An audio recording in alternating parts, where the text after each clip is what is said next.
Good afternoon and namaste. Welcome to the first Coffee House debate on the US election 2024. This Coffee House debate is an informal debate on the US election, which is an open discussion on different aspects of US elections. Participants are free to address the issues in a manner they want, and they can also question other participants, challenge their views, and put their counter view.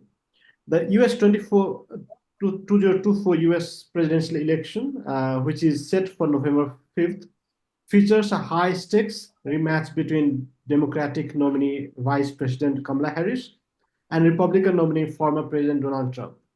This election comes amid significant political tensions, both domestically and internationally. The key issues include the economy, healthcare, immigration, and climate change, as well as the Russia Ukraine conflict and Israel Palestine issues. It is in this context we are organizing a couple of sessions on the US elections. This is the first, and we have second on 8th October, and third on 18th October, and third on 19th October.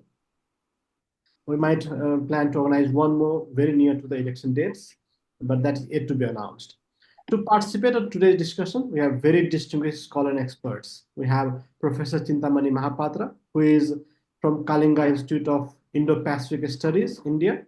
We have Dr. George Cooke, who is head at Regional Center for Strategic Studies, Sri Lanka. Professor Swaran Singh from Jawaharlal Nehru University. Dr. Kimberley Nazareth from Bombay International Studies in India. Ambassador Anil Trigunayat, who is a former Indian diplomat. Dr. Miao, who is from China Foreign Affairs University, Beijing, and Professor Arvind Kumar, who is from Jawaharlal Nehru University, New Delhi. So I have a few questions maybe that can help us to have the initial remarks from each of the participants. Maybe all of you can limit your remarks in 10 minutes. The first is that which candidate is most likely to win the upcoming elections based on the political trend, whether it's Kamala Harris or Donald Trump? Second, what domestic and international factors will play a decisive role in shaping the election outcome? Third is, how will the election impact US foreign policy, particularly its relation with global major powers such as India, China, Japan, Russia, and other countries in the Middle East? What key challenges and opportunities will the newly elected government face upon taking office? And what are the notable achievements of Donald Trump and Kamala Harris that impact their path to presidency? And lastly, what are the key campaign strategies employed by both the Democrat and Republican parties in the election cycle? Maybe you can address some of these questions. So let me start with Professor Chintamani Mahapatra. Professor, over to you. You have to unmute, Professor. Thank you, Swaran. Thank you, Dr. Pramod, for organizing such an event. It's an occasion to meet so many friends also. Now, your questions are quite valid. Let me say something on that, who is going to win, who is going to lose, and how important it is, and then we can try to answer other questions. Our friends can join. Number one, we have to understand this is a very unique election in the US. Why? Because for the first time, somebody who has a lot of criminal record and has already lost a case is very, very important and possibly a winning candidate. Number two, for the first time, you have somebody from the South Asian origin, an African American woman who is also a candidate, and this is really unique. Number three, the way the elections and the campaigns are going on, you know, I think the kind of insults, the kind of language that are being used by the candidates and their supporters, in my view, it's very unbecoming of American democracy. And all the democratic countries around the world are watching very carefully how elections are conducted in such a mature democracy like the United States. In that way, also, it is unique. When you raise a question, who is going to win, who is going to lose, it is just like one TV serial in India, Kaun Banega Crorepati, who is going to become a millionaire or a billionaire. That's a really very, very big question. One day I read Washington Post and New York Times, and I feel that Donald Trump might be the next president of the United States. And the next day I read and say, no, Kamala Harris is really pressing too fast and she may become the next president and create history in the US. So at the moment, it's very difficult. It is very neck to neck race, and so many factors are going to influence the election process. As professors, analysts, or even journalists, when you watch the election, we might think very rationally. What are the issues? Immigration, economy, climate, and things like that. But when a voter goes to vote, why he is going to vote for a particular candidate is it is extremely difficult to really fathom. Why? Suppose voter A, he goes to the polling booth. The A could be an African American. He could be a person from Arizona where people are concerned about immigration. He could be a she actually who is worried about abortion issue. And what are the issues that is going to be predominant in the mind of that particular voter, he or she? It is not easy to know. That is why you have an array of public opinion polls and polls of all different kinds. Different people talk about different things and they raise different questions. The age factor is there, the personality factor is there, the economy is very, very important. But the voting behavior is not easy to find out. Only after the election, when they ask people, whom did you vote for, why did you vote for, you can have certain understanding about that. Number three, when we talk about who is going to be the next president of the USA, we have to remember and highlight this fact that there are 330 million people in this country, but only in 7 states, where the number of people is 61.3 million, are actually decide who will be the next president of the USA. The 7 states, known as the swing states, they have about 240 million voters. And in last several decades, roughly about 290,000, less than 300,000 votes decide who becomes the next president. And in all these 7 states, the race is neck to neck. So how it is going to be, playing out is again a very, very difficult thing to say. Number two, this time, you have the Latino votes, about 36 million people who are the Latino voters in the US. Some of them are there in the swing states like Nevada and Arizona. In Arizona, they're concerned about immigration. And in Nevada, they're concerned about the economy because the post-pandemic recovery in the US, if you see the economic situation in Nevada, it is not very good. And then, of course, you move on to another one like Pennsylvania, where Kamala Harris at one point said that I am going to oppose fracking. And now she says, no, I'm going to support it. I'm going to oppose it. So how people are going to take her words may be one of the factors that is going to influence the voting behavior in that particular state. You have about 34 million African Americans. Now, most of them are concentrated in some of the swing states and particularly Georgia. Almost 33% of the voters are going to be African American. Now, one day we read in the papers that some of the African women voters are actually inching towards Donald Trump.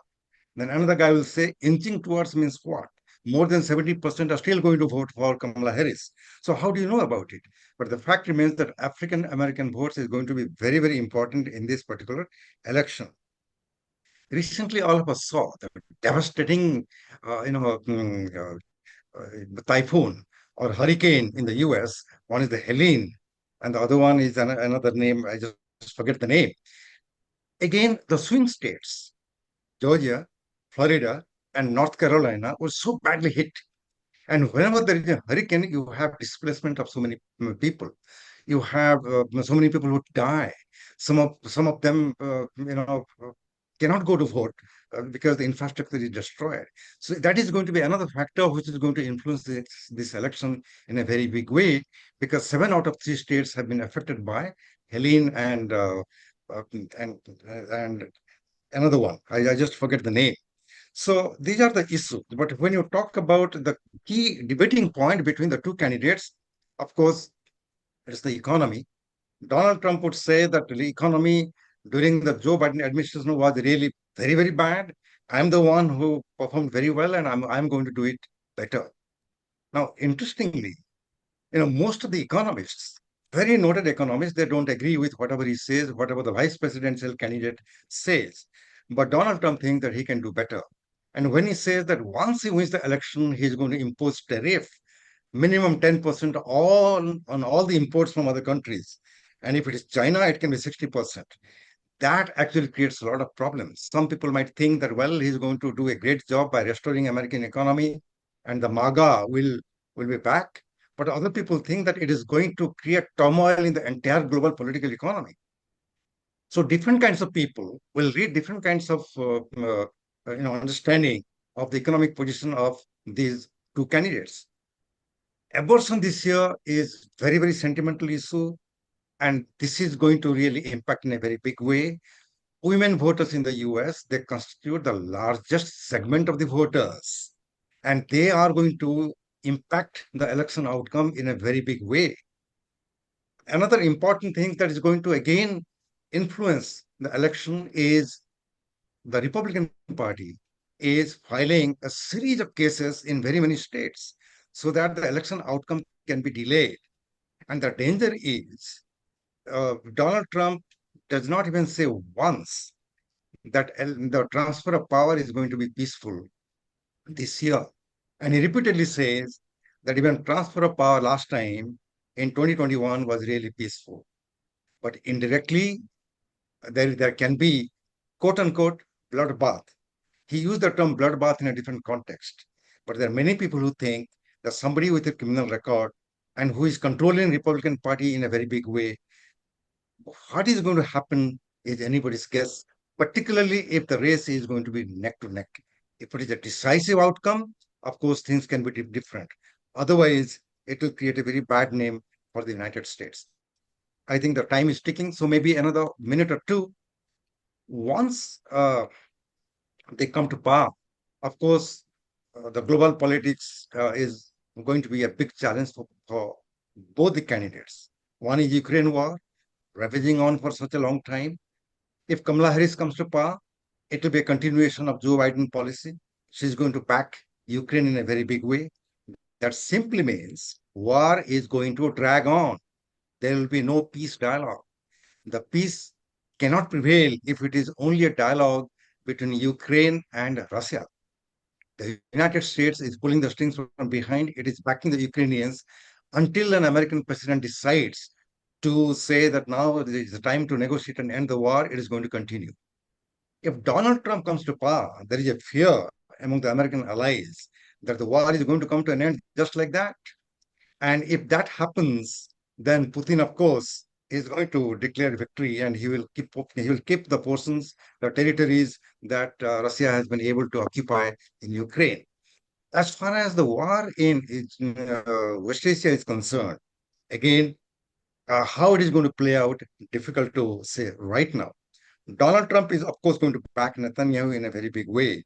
But right now, large number of young Americans are upset about the war taking place, the way the civilian casualties, displacement of people are taking place. Young voters, those who are the registered voters of the Democratic Party, are also upset with the government. And every day things are changing, positions are changing. Today, when we read in the newspaper that Joe Biden is saying that until and unless you stop, carrying on a war which is going to affect civilian population in such a way, we're not going to supply you weapons. Is it an election gimmick or it is not? We don't know, because the statements are putting pressure on Israel. The action is supporting Israel. So things are going to be turbulent in the world even after the election. And if Donald Trump comes to power, there will be more turbulence in the political economy of the world. If Kamala Harris comes to power, things may be a little different. So with these brief remarks, let me stop because I would like to hear our colleagues as well. During Q&A, I can always come back on any issue. Thank you, Dr. Pramod. Thank you, Professor Mahapatra. May I now invite Dr. George Cooke? George, over to you. Firstly, thank you very much, Pramod. Thank you for the invitation to you for organizing yet another very timely webinar amidst a series that you have planned for this US presidential election. And I'm delighted to see very eminent personalities like Professor Swaran Singh and Professor Mahapatra also, and to join all of you on this particular panel. When we talk about the US presidential election 2024, there are just a few things I would like to flag. I want to dodge answering your first question there, Pramod, in terms of who's going to win. That's akin to astrology, and it's not something that I'm able to predict, but we never know. We never know, and it's a very, very difficult thing to call sometimes. And I'll say why that is. The popular vote is one thing, the electoral college is another. We've seen that on certain occasions in the past where the popular vote has not resulted in the next president of the United States of America. People have voted, people have gone out in their numbers, and this is a very unusual form of democracy for some of us in our parts of the world, where we understand the majority of people who vote for a candidate, and if that candidate gets the majority amount of votes, according to stipulated election regulations, that person goes on to win. This doesn't always happen in the United States, and we have seen several instances in the past where the popular vote, those winning the popular vote, have not gone on to win the presidency as it is determined by the Electoral College. But that's a whole different area there in terms of the states, in terms of the sizes of the states, and there are various rationales that exist in that particular arena. But when we look at the two main candidates who come forward, who are contesting, it was a very wise move on the part of President Biden to opt to step aside and allow his vice president to be the candidate. President Biden is probably the most experienced foreign policy president the United States has ever had. He has sat in the Foreign Relations Committee for decades. He knows the world inside out.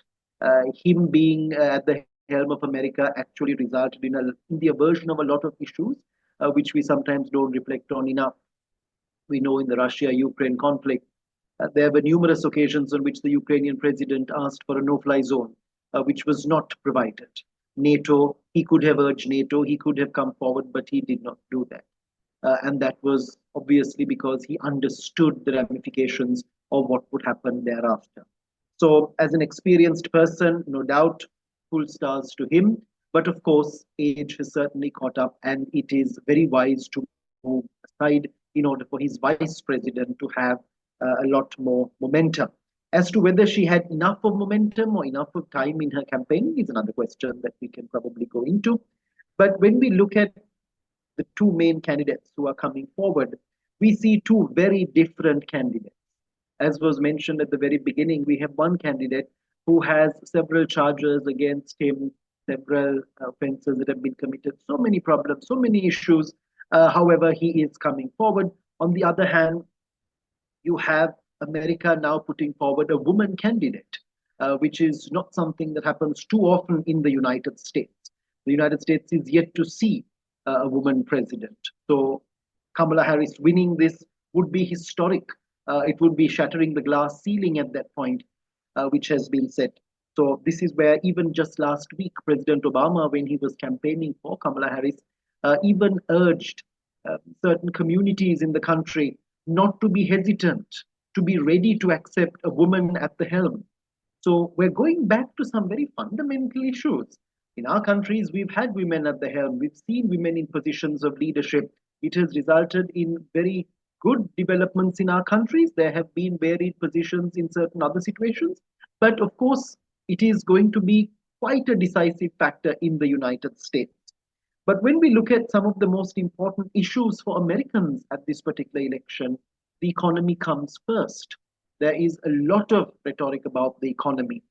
We are reminded of what the election campaign was quite some time ago when Clinton was running, and he coined that very famous term, "It's the economy, stupid, and that's what we need to focus on."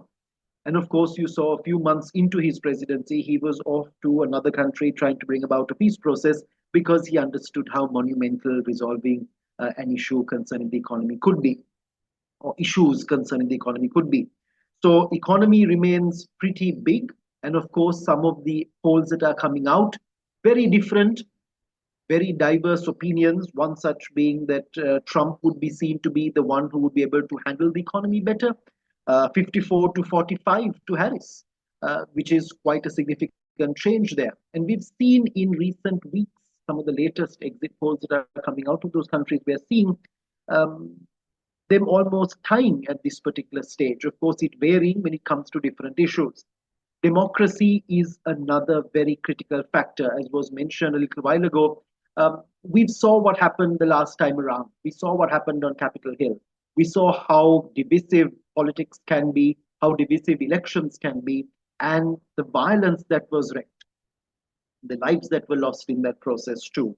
Um, Terrorism and national security remain another critical factor that is going to be taken up extensively, and looking at it not only within the context of the United States, but also looking elsewhere, especially into West Asia, where we are seeing so many developments. Where it's very unfortunate that sometimes calling people out, um, identifying perpetrators is not something that is happening to a large scale in the United States at this stage because there is an election campaign going on.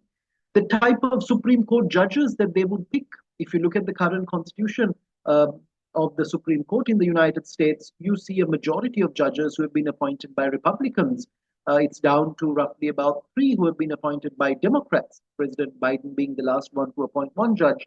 So this is where the caliber of judge, the personality, the person who's brought in, what kind of issues they will champion, what kind of stances they will take, all of this matters when it comes to their choices for Supreme Court. And of course, an issue that we keep returning to all the time, and that is immigration. This is one of the most dominant factors in this election, simply because there is a silent, sometimes you might even say majority, who really resonate with what Trump says very often.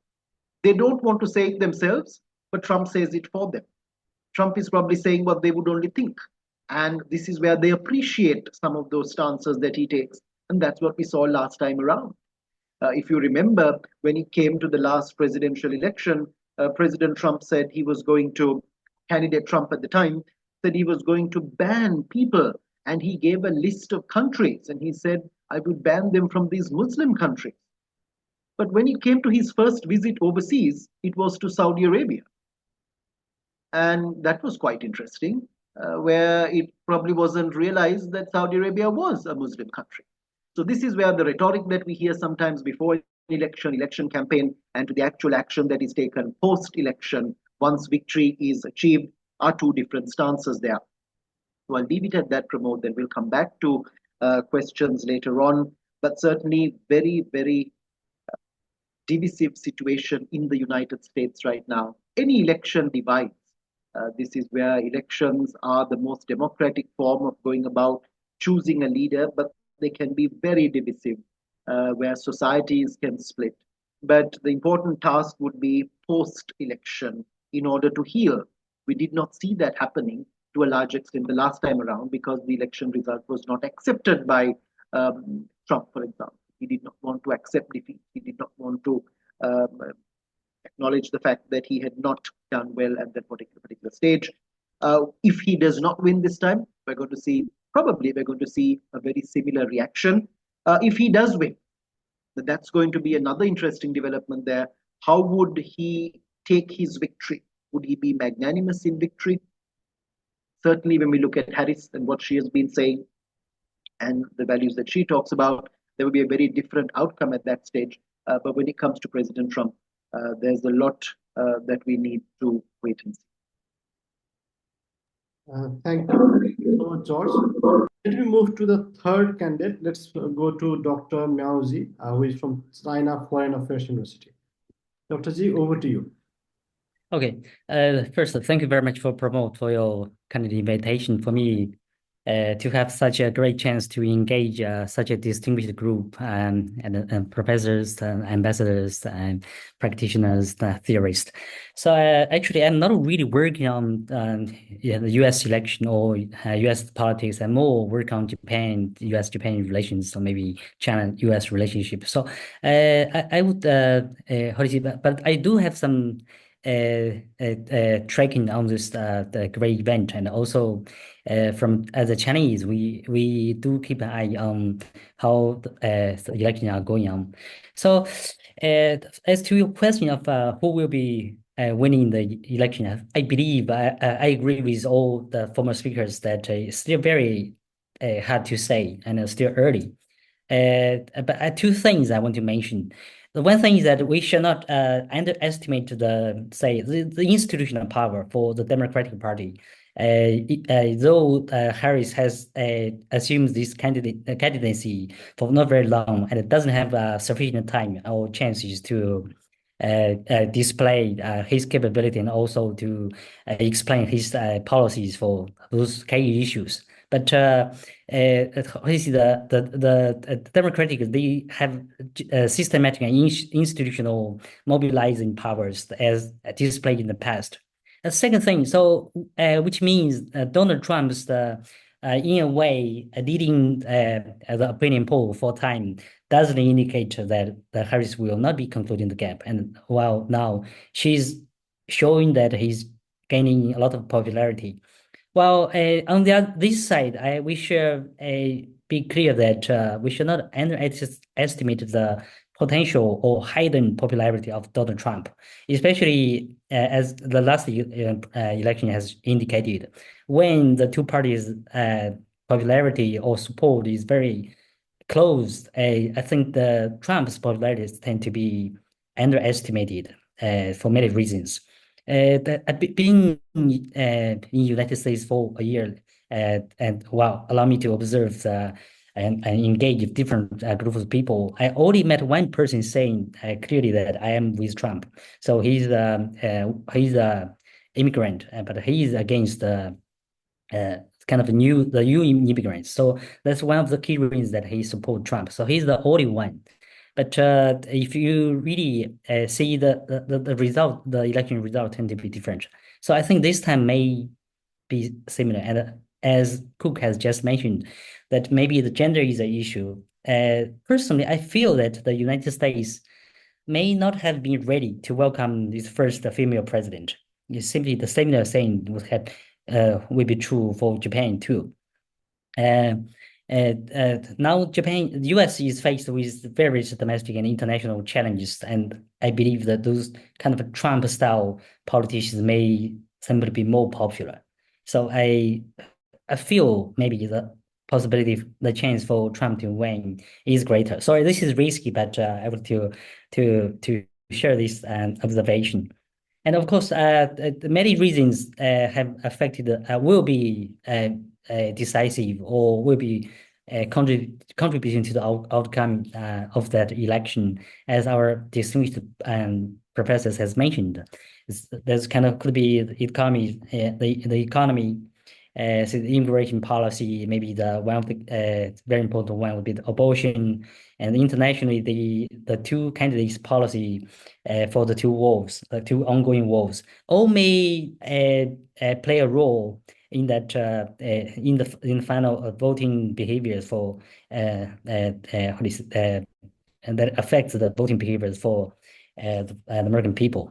So, but generally, I feel that. How to see these two, as Professor Cooke has mentioned, these two candidates are diametrically very different, two style, and this election will simply maybe, let's say, worsen the bipolarity of the United States. And think that the result will be still based on this bipolarity and will further contribute to the bipolarity. And since I work on international relations, so I will talk a little bit about the impact of the U.S. foreign policy, especially towards China. For the Chinese, we anticipate hard-liner policy from both parties because addressing the China challenge seemed to be one of the very rare consensus, bi-party consensus. So I think the last time we anticipated that there may be an improvement in China-U.S. relationship as the Biden take office, but finally it turned out to be the opposite because Biden for the Chinese and for many American observers simply adopted a kind of a Trump plus policy, China policy, which is kind of more hardliner while he is employing the alliance networks in the Indo-Pacific that has actually they believe they work very well. So this time we believe that the challenges will continue, and while say the strategic competition between the two powers will intensify. But of course, how the matter about China may be different. So while the Republicans tend to have a quick win over China, say the Democratic Party seems to be adopting a more systematic, long-term vision that can win China or win China without a major war or confrontation. I think they are generally all more pro policy that rely on the network in the Indo-Pacific or globally. So I think how do you see the Biden administration is more about regulating China within us and reconstruct the strategic environment the surrounding China, while they confine China within, say, the alliance networks within certain rules and within while trying to manage the China-U.S. strategic competition, as Deputy State Secretary Kurt Campbell has put it. The presently the U.S. seems to be saying the U.S.-China strategic competition as not as a problem to be solved, but as risks to be managed. So I think that shows that the most recent policy turn from the Democratic Party. But this side, how do you see that Trump? If Trump wins, we feel that China will be under much greater pressure in some sectors like economic or high tech sector, because we probably have heard the Heritage Foundations has recently proposed to a China policy work that calling for a much more hardliner policy, or even complete decoupling or the ending of the permanent normal trade relationship with China. So that's those kind of more sort of decoupling or American first or unilateral policies will put China into a more troublesome, worrisome situation in some sectors. But generally, since Trump administrations tend to be more unilateral instead of resulting the alliance network. So the China may have some, how do you see, international diplomatic spaces to maneuver or to reshape the Chinese strategic environment. So I would like to stop here, and maybe we can leave some time for questions regarding some other questions. Thank you. Thank you, Dr. Ji. May I now invite Professor Swaran Singh? Sir, over to you. Thank you, Pramod, for inviting me. I'm delighted to participate in this inaugural panel with friends of your series of discussions on 2024 US presidential elections.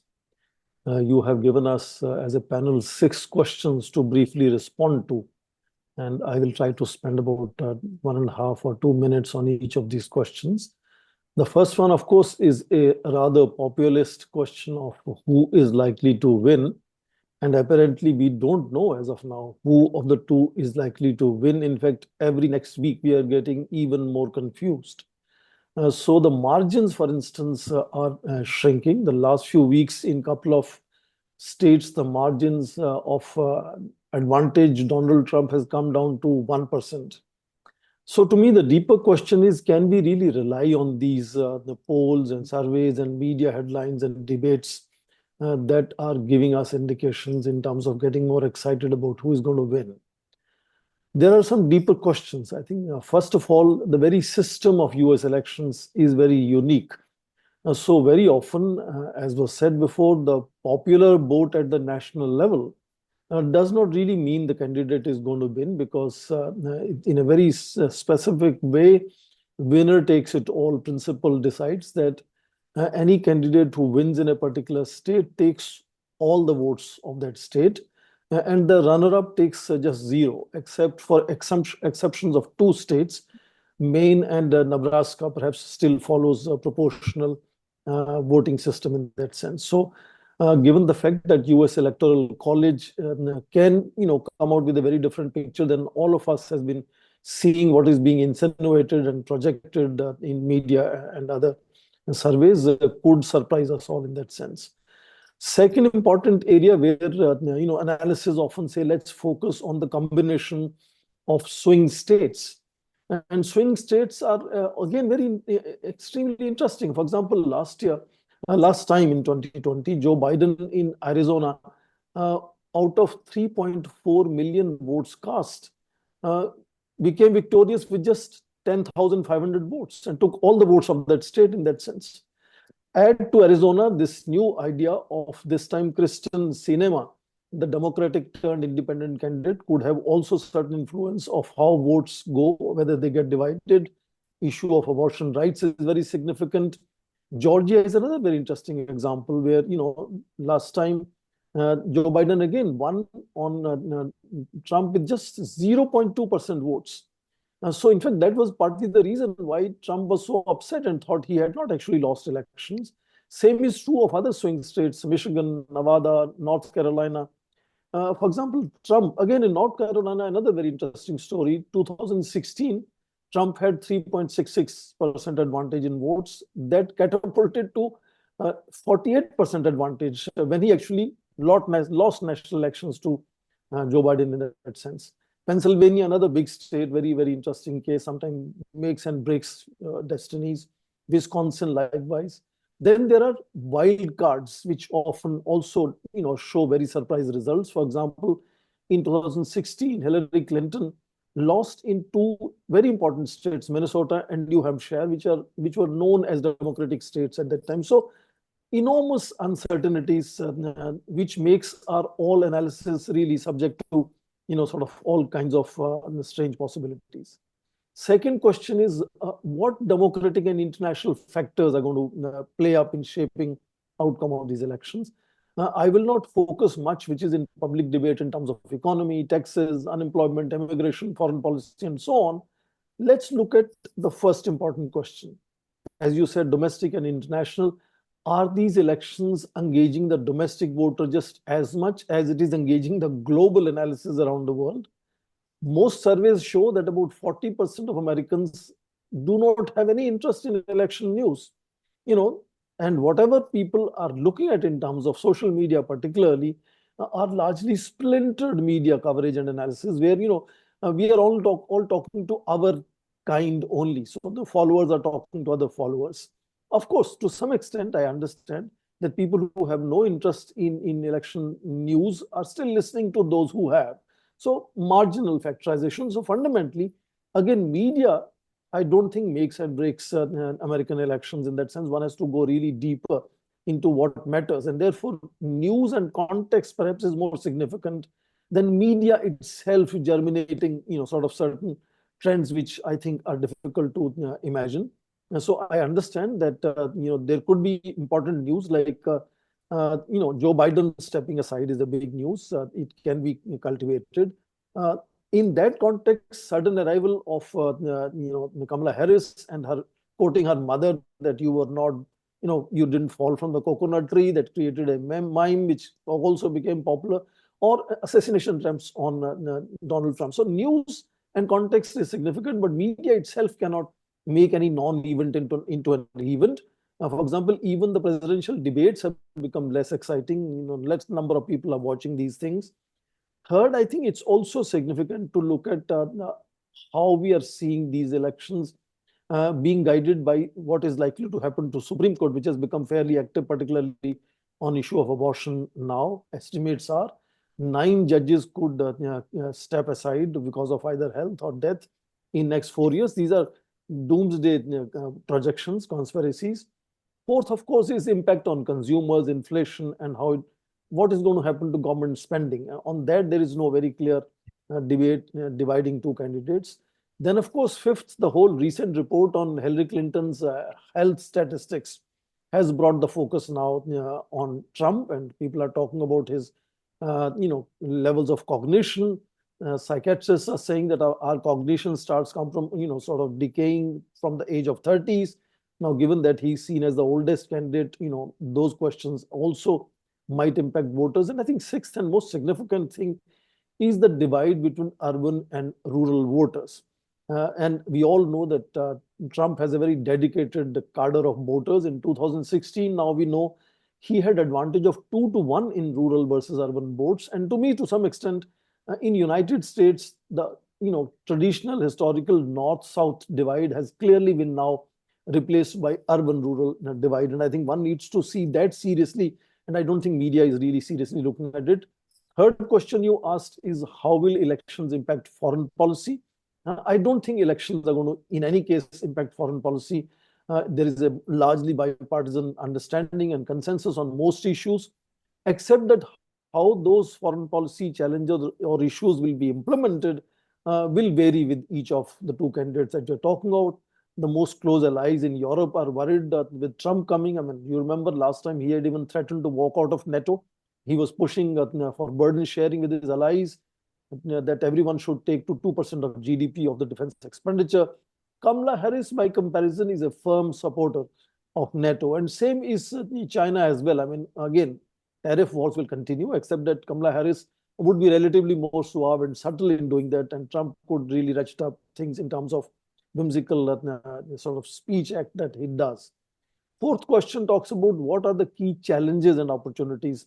And again, I think outcomes of these elections are not going to change American challenges or opportunities in any case. However, of course, we understand again which of the two becomes the president may have his own vision and speed and pace, and that will decide how those opportunities become challenges or challenges become opportunities. Of course, in that debate, we hear now increasingly rather crass binaries of Kamala Harris versus Trump, being wiser versus bolder, sensitive versus tough, and so on debate, which is reaching ridiculous levels sometime.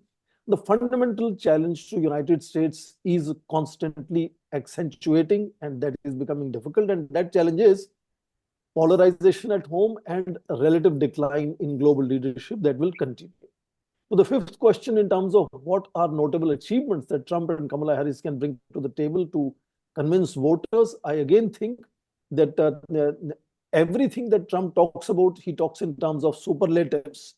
He's been unique, first, historic, and so on in whatever he mentions, and he doesn't take criticism seriously in that sense, and reverses Kamala Harris, which as vice president has not done anything which can be directly connected to her contribution either in foreign policy or in domestic politics in that sense.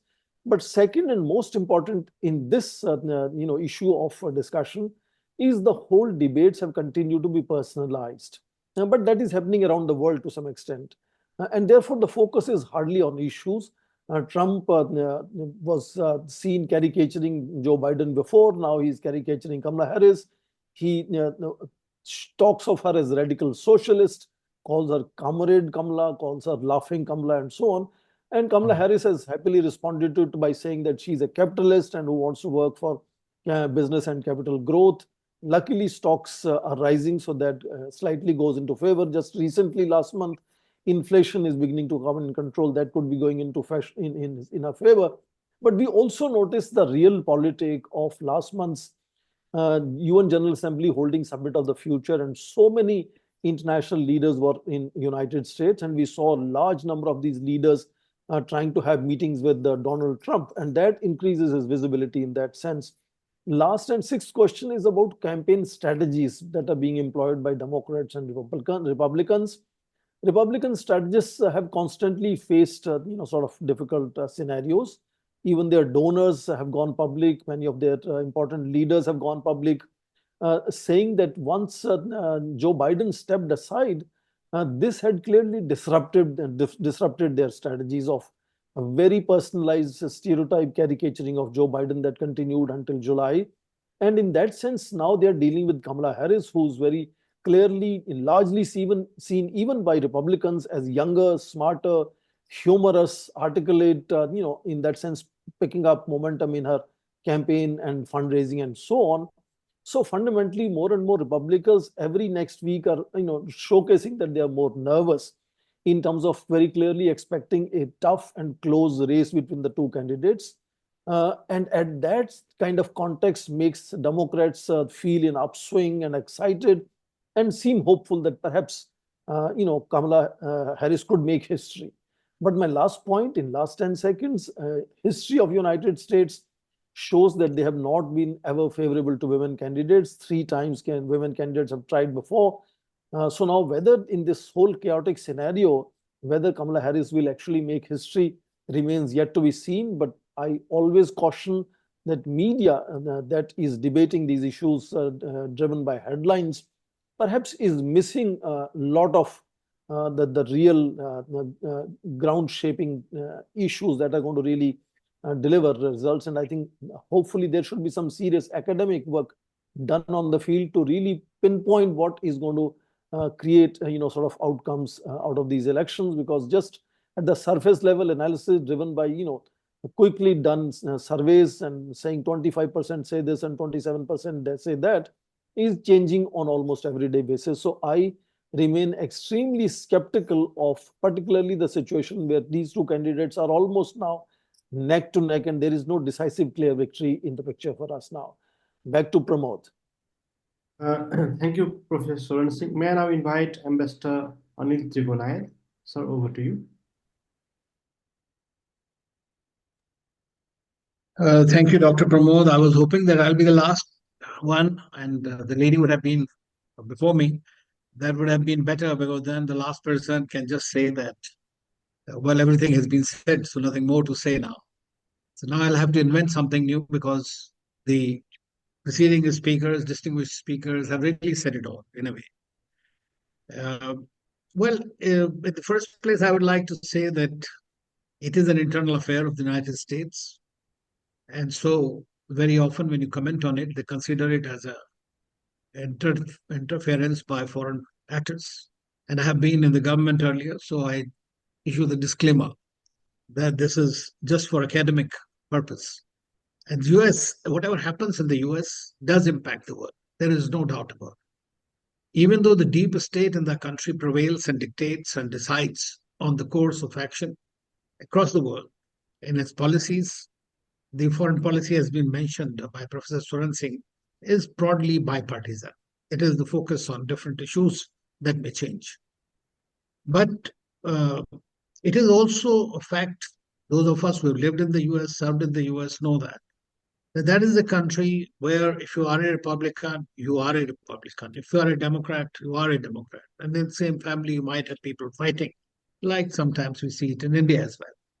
So it is pretty much divided, your tough battle. But it has been mentioned by several others, is that these battleground states, 7 states that we call Pennsylvania as one of the key states there, is the one that really mattered a great deal. There is no dearth of issues there. The American voters often vote on domestic issues. And this time the domestic issues are pretty much there. But who will win the election is something is very difficult to say, because it's a possible race at the moment. But let me quote one Professor Alan Lichtman. I don't know if you have heard about him. He's said to be the Nostradamus in the US politics. And he's a professor who has given his commentary, and every time it seems to have come true. And he says this is the keys to the White House. And in that mathematical model, according to him, based on 13 indicators, concludes that USA may have its first female president this time. But if you were to go by what is exactly happening, what kind of various polls that are coming out as of this morning, the tightest race is about 47% to 46%. Whether it converts into the votes and the ballots, so you'll have to see how it eventually happens. Trump has been a disruptor. And those of us who have worked and seen his action know that for the domestic audience, he has a certain kind of queer attraction. For the international community, his diplomacy, as it is called, he would come out and, like Yeltsin, shoot out something. And that goes a policy initiative. But he is also not a warmonger. That is something you need to grant. And I agree with our friend, Mr. Miao, that he will focus a great deal on tariffs, on trade wars, or those kind of things, or rather bullying in a way. That is in his nature. So one could see that kind of an impact that will happen. But what are, in my view, the three domestic issues which are very, very important for people generally today is something is immigration is very important. That is Midwest constituency, which is very strong constituency. The white constituency is his strong constituency. And the second is for women and others, this is abortion, which is very important. And therefore, large number of women, as somebody has said, that the much more than the men. And of course, the economy and employment. Those are the issues that are paramount at the moment. Foreign policy issues generally are not that focused, except this time, and more so in the context of Middle East war. We used to have a Jewish lobby that used to decide the support for Israel all the time, very, very strong. But this is the first time we have seen that a very strong Muslim and Arab lobby has grown in the United States, which is having an impact on their foreign policy issues. And that's why, while Trump's policy is very clear, he even said bomb Iran or something like that, that kind of a statement just a few days ago. But before that, he said to even Netanyahu that this war should end. And he wants to end this war. Which way? And if you come to think of it, and I think as Dr. George said, that Trump, even though had said that he won't allow Muslims and others, but the first country he went to was Saudi Arabia, and his policies in the West Asia, including Abraham Accords, were the only saving grace from his side. He's the one person who embraced North Korean leader Kim Jong. Now that was unacceptable, unanticipated by anybody that could do that. So he has some out of the box kind of a things that happen. As far as I would say, the Europeans are really worried.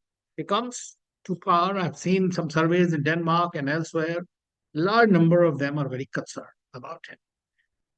Well, I would just that I must just tell you that as far as India is concerned, and that is also important from our perspective. As for Russia-Ukraine war, we have seen that he says that he'll stop this war in 24 hours or whatever it is. He even said about this other war because he wants to focus more on economy. He has to deliver that. That's something that is eventually going to suffer because of this war. Russia-Ukraine war and the other war also. Whether we acknowledge or not, whether it comes in the media or not, they are suffering. Europeans are suffering. The Americans are suffering. So that is going to be very important. The fact is that as far as India is concerned, you may put it whichever way.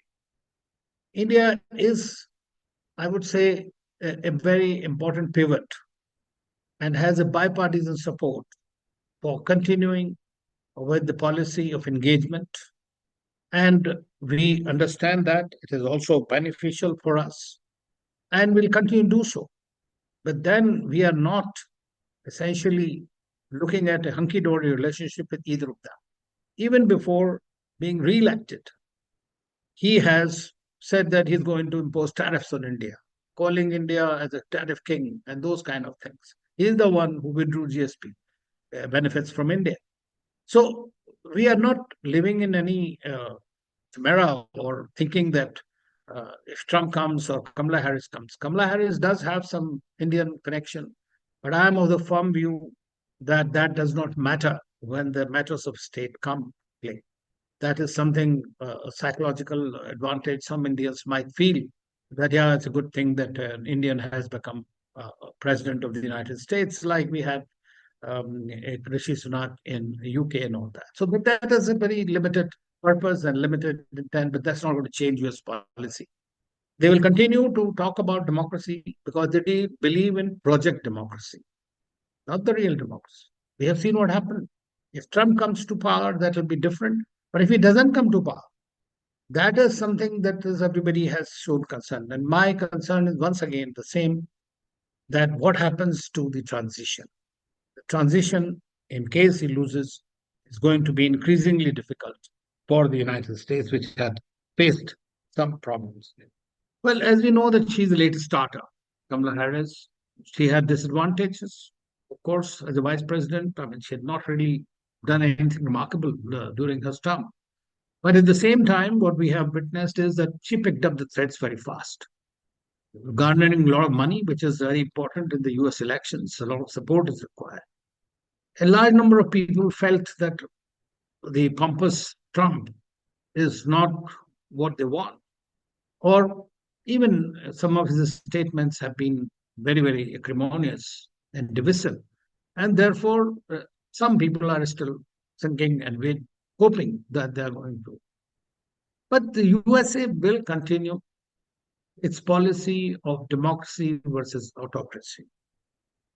He also might think that he could wean away Russia from China. That may be one of his approaches. That's what he has said, that he would like to do so.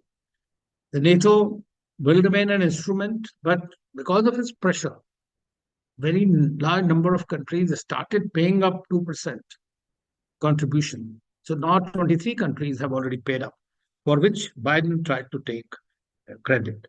So I would like to say and close with this that Kamala Harris has really ticked a lot of boxes, but she still lacked that charisma, which, whether we like it or not, Trump has that controversial kind of a figure, which many of the Americans seem to like at this stage. So how will it play out is very difficult, but only the soothsayer will say what they have said, and we'll have to wait and see. As of today, it is merely a 1 or 2% lead for Trump. That's how it is playing out. Thank you. Thank you, Ambassador Trigunayat. May I now invite Dr. Kimberley Nazareth. Kimberley, over to you. Thank you, Pramod.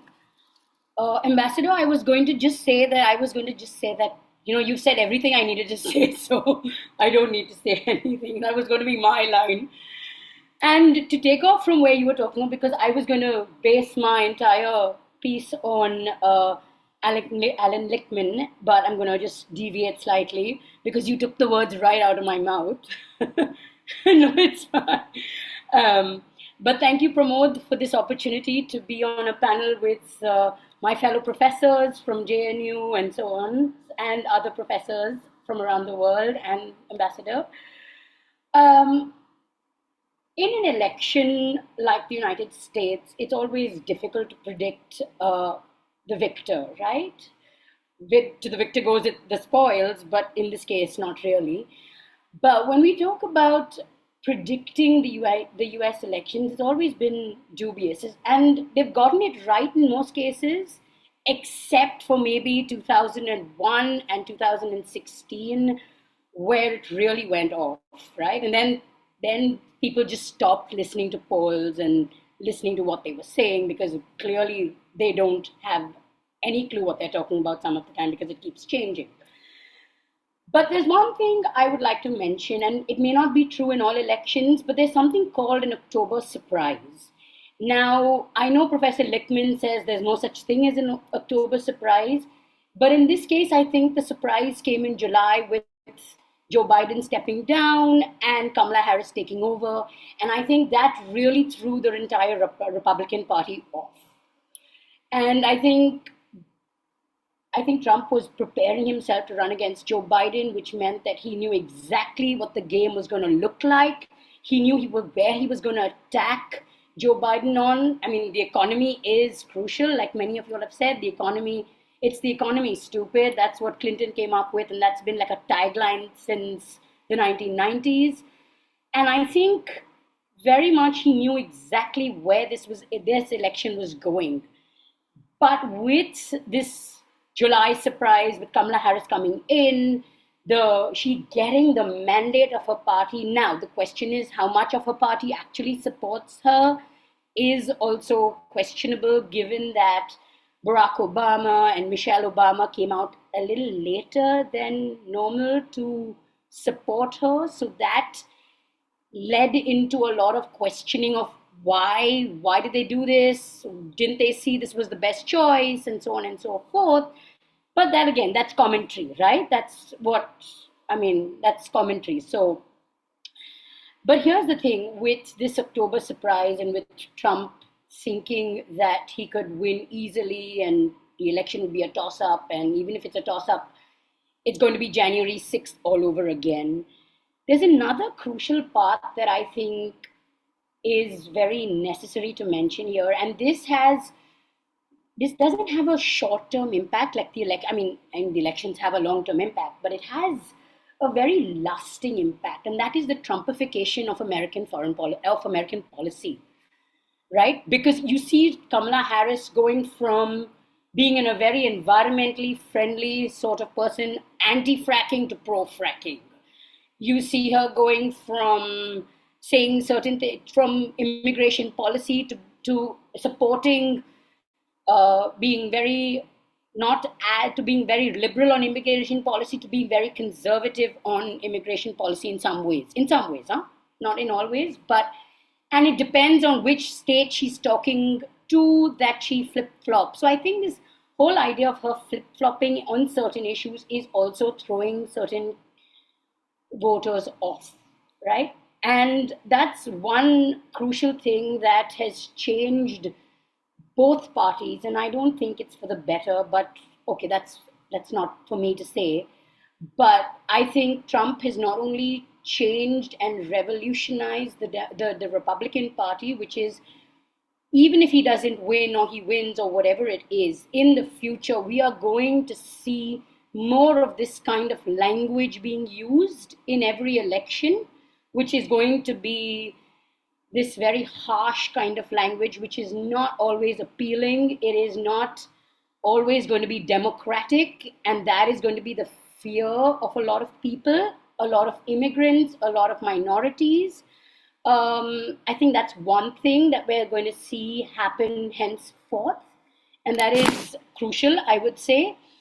And on the part of when we're looking at these battleground states and we're looking at other states where they're all within the margin of error and things like that, I think what's going to happen, like in 2016, is voter turnout is going to be crucial, right? And if the voters, for instance, in either party don't show up, you're going to have a problem. There is going to be a slump in this thing. And historically, the US has not had the best voter turnout. The highest that they've possibly had was, I think, 60% of the vote, I think, when Obama was running in 2008. I think that was the highest, if I'm not mistaken. I could be wrong. But I think what's going to be crucial is going to be this voter turnout, and also the number of independent voters, right? The ones who consider themselves independent. I think that's very crucial, and this is the reason why this margin of error is so close, is because of those independents, and that plays a crucial role as to why we really can't predict elections correctly as well. I think that's one of the reasons. There are multiple reasons why that is, but that's one of them. The other point I like to make is this whole idea of third-party candidates, right? And the third party usually never makes a big dent in anything, except for maybe when Clinton ran against George H.W. Bush. But I think independent voters do want to see a change, and they did. I don't know how they saw it, but they saw a change in Kennedy, which I thought was a little weird, but okay. But at the same time, I think a lot of people are very disenfranchised to go and vote because they do not like either candidate. They do not see either candidate as a representation of who they are or who they want to be or who they want to govern their country. The other crucial part is, I think, what we have missed in some cases is that even if voters vote for whichever candidate, it's the House and the Senate that is going to matter the most at the end of the day. Because that is where policy happens, that is where policy is executed, that is where governments move, that's where the United States we'll see what happens after the election and so on and so forth. Uh, what else? So yeah, so I think most of y'all have covered many aspects, but we can leave it open to discussion when the time comes. So yeah. Thank you, Kim. Professor Arvind Kumar, sir, over to you. Thank you very much, Dr. Pramod, for organizing this very important, timely webinar, and also inviting me to this very important panel. What I will do just to highlight few points only, because being the last speaker, the challenge is immense that what has been said, I should not really replicate that. I should speak something which is new. What I will do, I'll just make 4 or 5 points, and that would really be able to, in fact, help understand all your 6 questions. As was pointed out, it's very difficult to predict the US election in the current context because of the lead which is taken by formerly President Trump. That is only 2%, and that might change in due course. So the lesson is that only the swing states voting will decide who is going to win this election. And more importantly, we have to see the voting pattern in Pennsylvania, Wisconsin, North Carolina, Arizona, all these states we have to really see. There's no denying the fact that both the Trump and Harris, they have divergent views on many of these important domestic and global issues. But at the same time, the line is very thin in terms of really bifurcating what exactly they would like to do when they really assume the post of presidency in the US. On economic front, the US in the current context really has been undergoing with a lot of crisis, especially in the context of their high inflation rate. How to really decrease that inflation really has been indicated by both Vice President Harris and formerly President Trump. And in that context, I think there is going to be a huge challenge in finding out the solution to this growing problem. The second thing on economic front, I think the tax rate which they have imposed right now, that is totally targeting the middle class. And Harris has said in many of her statements to the press briefing that she is going to really look into this and see that how best the middle class is not targeted in the context of paying so high tax. So I think that is one thing which is becoming more clearer in all the debates which had happened between Harris and Trump.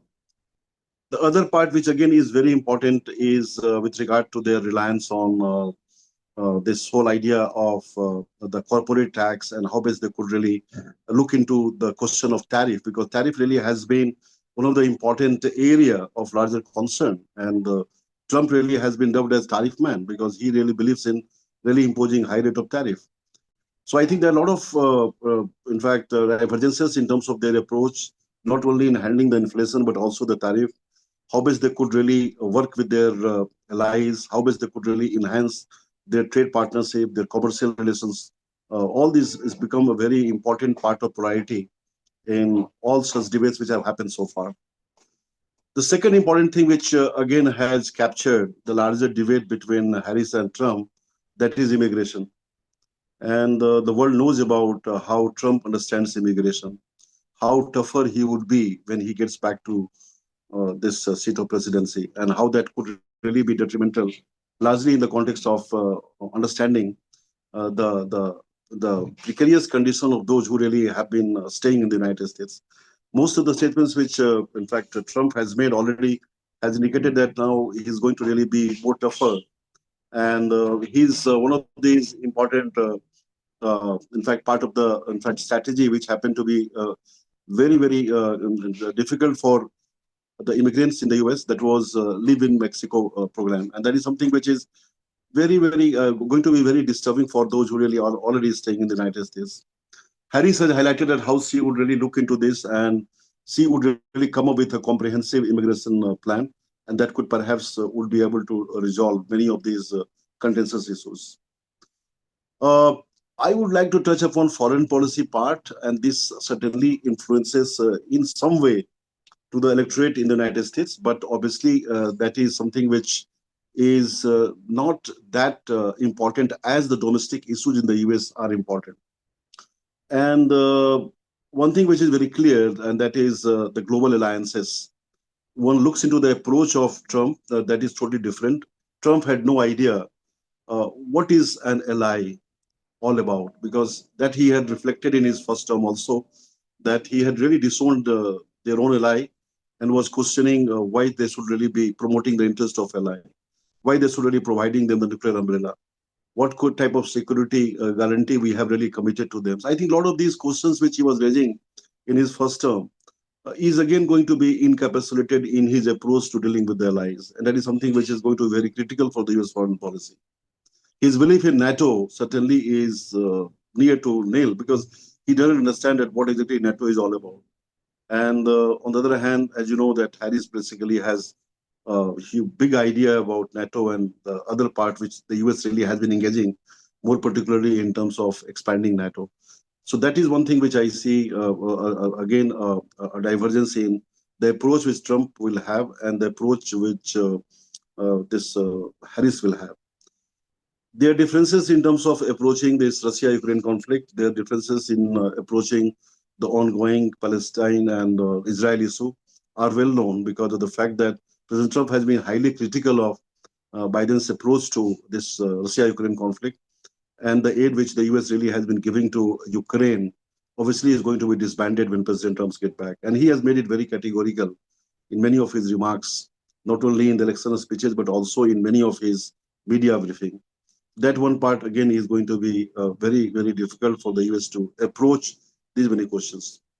On Israel-Hamas conflict, I think there have been some softening of approach, but not exactly in terms of seeing that how best they could stop supporting openly to Israel. I think both Trump basically may be seen as a modest, in a modest way, he really has been coming out and supporting Israel.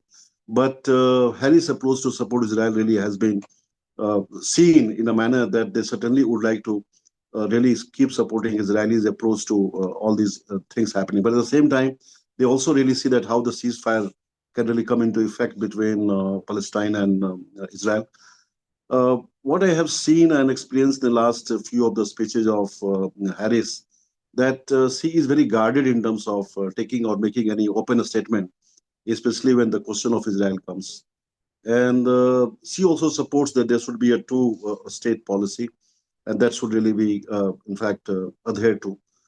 She also has highlighted in many places that how best there could be ceasefire and Israel basically, whatever Hamas really had taken all the hostages, how those hostages can really get back to Israel. So I think a lot of these things which really are happening as a part of their foreign policy priorities become a part of the challenge.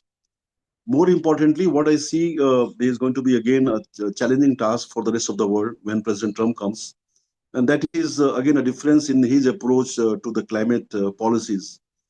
I don't think that he has any idea about climate science. He has disproved about climate science. He doesn't know that what exactly climate change is all about. And that was really a scene happening when he assumed the presidency and how he withdrew from the Paris Protocol. What he has said openly to the rest of the world, that once he assumes the seat of presidency, he will again disband all the environmental regulations.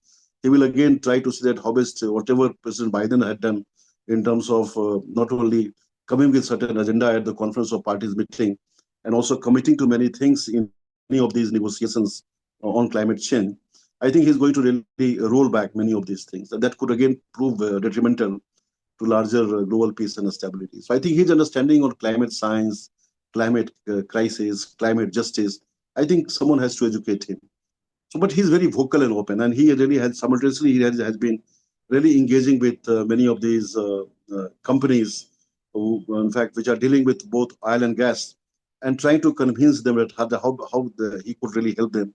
Is again a part of mobilizing their public opinion in the favor of oil and gas. So his idea of climate science, I think, is going to be certainly putting some sort of a challenge for the US foreign policy. The other thing, again, I would like to talk about India. I think India's experience with the US really has been very balanced, irrespective of whether Democrats really have been in power or Republicans have been in power. Most of these constructive bilateral engagement really have happened technically when Democrats were in power. The larger perception which the world has and India has, that Republicans really have fared well with India. I think if one goes by case study, one will find that many of these major agreements which really started happening. The first agreement, that was Indo-US Civil Nuclear Cooperation Agreement, happened in 1963, and Democrats were in power. And again, you see the changes which started occurring, especially happened after President Clinton's visit. He was Democrat. So again, I think India is very confident because of the fact that the type of engagement which India is having with the US or vice versa is going to be proving beneficial for both US and India. And that is something is going to be continuing irrespective of whether Democrats assume the presidency or Republicans assume the presidency. It's a question of priority areas in what ways both the countries can really work together and see that how best they can really spread responsibilities and deal with the global issues. I think that is something which will happen. So India basically feels more confident to work with both the political parties in the United States. So I think that will not have much impact on India whether it comes or this Harris comes. The problem basically will lie mostly on the larger engagement which the US had with their own allies, and that is something which they are really thinking that what really is going to be the direction of US foreign policy. It's a very interesting time for the US perception of or their perception of the worldview, and they are worried. It's not that they are not worried that what is going to happen. And one question which was asked recently to Harris by a media person, that how in the last 4 years he has experienced whether the US had changed economically, whether the US had changed in terms of their foreign policy orientation, whether the US really has improved remarkably in terms of addressing to the larger social issues. She had no answer. So what I mean to say here that if one really makes a academic perspective in terms of understanding the emerging perceptions about the US election from India's point of view, I think that is something which is going to be very important in understanding that how they really are attempting to really come up with larger issues, but at the same time, they really are not meaning into it. I think there is a lack of consistency between their rhetoric and action. And that is something which is being experienced in many of the debates which have happened so far, either independently or jointly. I think that is something which is very, very critical in the current context. So where do Harris and Trump stand on the key election issues? I think they have certain divergences, but the solution to many of these divergences which they have on whether it is to do with the economy or immigration or reproductive right or foreign policy, that is again very thin, and that is not that is going to be very remarkable. The US economy, instead of improving in the last 4 years, it has gone from bad to worse. The rest of the world knows about it. The US knows about it. The domestic constituents in the United States, I think, again, is opening up in many areas, which is again finding large holes within their domestic constituency. And obviously, that is going to be, again, one area where the electorate, again, would be careful in terms of whom they would like to really bring and see that how best they could really address to the larger domestic issues and the rest of the world, the global problems. One thing I would like to conclude by saying that the US really has shown its responsibility so far in terms of leading the world, but now that is again taking, that is not a priority anymore. The US doesn't want to really assume the responsibility to lead the global affairs anymore. And that is reflected in many of the choices which they have made so far. That is also reflected in many of the statements which have come, mostly from Trump and this Harris in the recent past. And that shows a larger decline in the global leadership of the United States. So I think the US primacy to lead the international system further will decline. And that could obviously be, seen as a part of the larger problem. So I think this is what I have to say with regard to the current debate happening in the US on the US presidential election. And obviously, I think the American Congress, if you see the constituents, that is something very interesting. Even President Trump comes, suppose you make a hypothetical scenario, and if you do that scenario building, and try to see that the constituents of American Congress, I don't think that Democrats would be able to control the Congress. In fact, a lot of these challenges which will come, especially in the Senate, that could really prove fatal for the larger policy-making system. I think that is something which is inherent in the US politics in the current context. So I think this is what I have to say, and I will stop it here. Thank you very much. Thank you, Professor Arvind Kumar. We have received lots of questions. So what I'm going to do is let's take, since we have hardly have 30 minutes, we can have 3 questions in each round, and I'll ask all the participants to respond on the questions. The first is that the US 2024 election is poised to be historic, whether Donald Trump or Kamala Harris emerge victorious. Trump could become the first former president with a serious criminal record to run, while Harris has the potential to break barrier as the first woman president in US. Considering her track record as vice president, do you think Harris could bring significant changes to US policy on economy, healthcare, immigration, or foreign affairs? Would her previous experience in these areas suggest a potential shift in direction if she were to take office? First question is do you think that Harris is going to perform well? That is the first question. Second, we have is in what way does the 2024 election set itself apart from previous elections? Additionally, as social media and misinformation continues to shape public opinion, what are these factors influencing voter perception and overall electoral process? So second is on uh, how this 2024 election is different from the other election, and what is the role of social media, basically. That is the second question. And third is given the tight grip of top bureaucratic personnel in US government, especially in foreign affairs, most of who support the status quo, how will Trump be able to implement his foreign policies such as stopping the Ukraine war? So the question is that how serious are the leader in implementing the foreign policy uh, that they are propagating? So these are the 3 questions. Let me take 2 more because there are lots of questions. So another is that it's again on criminal record, like criminal record of Trump. What impact will ongoing legal challenges against Donald Trump have on Republican Party strategy and voter turnout? So how is it? How is criminal record of Trump going to impact his party as well as the voter turnout? So let me start with again with Professor Mahapatra, and then we'll go in the same order. Sir, over to you. Thank you. Very, very, very good questions and difficult questions. Let me try to attempt one or two so that my colleagues can do the others. One of the difficult questions is the legal question.